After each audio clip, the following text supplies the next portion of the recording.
morning guys! Ang lulutuin nating ulam ngayon, na lutong bahay lang siya guys, ay ang ating eggplant or talong. Yan guys, ayan siya. Sige. Okay guys, ganyan lang guys, hiwain lang ganyan. Kunin lang to.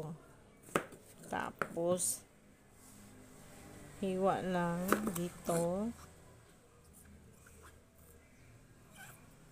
Tapos, ganyan lang pagkahiwa ninyo. Para matingnan natin kung may uod sa ilalim. Okay. And guys, sa kawali natin, nilagyan ko na ng bagong mantika. Ayan. Ayan guys, andyan na, nilagay ko na ang ating mga talong. Prituhin lang natin yan guys. Simple lang. Para hindi ko siya guys masunog. Iniwi itong talong natin. Babaliktarin natin. Ganyan. Babaliktarin lang siya. Ganyan lang. Simple lang. Tapos may space na tayo dito. Lagyan natin ng isa. Ganyan. Tapos guys, inilagay ko sa sa strainer para maubos yung oil. Yan meron pa siyang oil dyan from strainer yan guys. Galing to guys sa kawali. Inilagay ko sa strainer ang ating piniritong talong. Para pinong-pino guys, yung natin, yung ahos.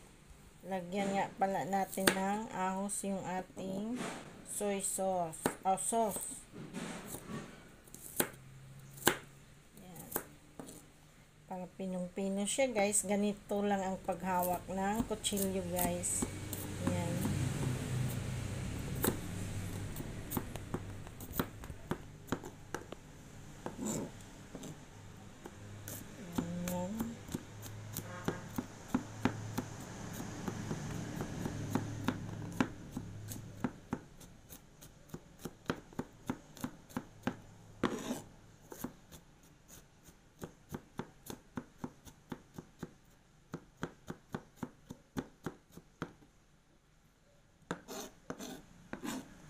Ganyan yung natin guys. Ganyan lang.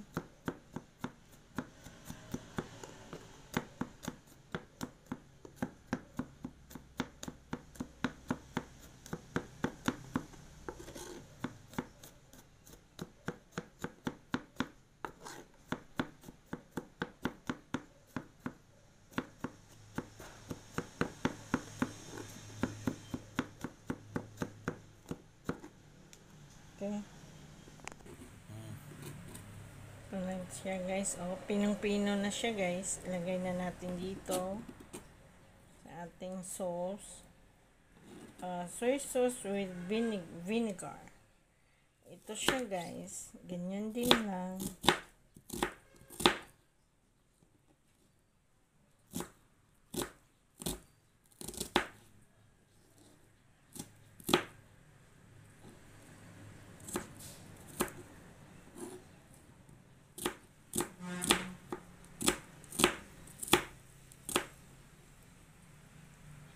Okay.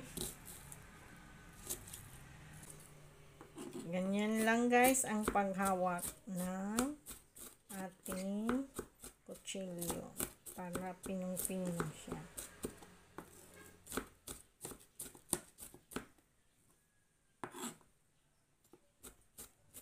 Ito na guys, pinong-pino na siya guys, Okay. Okay, lagay na natin dito guys sa ating sauce. Yan. So, mixture natin. Yan. Ayan. At ito na guys ang ating sauce na nilagyan ko ng sili. At ang ating ang ating finished product. Yan guys, oh, ang piniritong talong natin na so sarap. At very simple lang talaga siya. So sarap. Thank you guys for watching. Tara, let's eat po.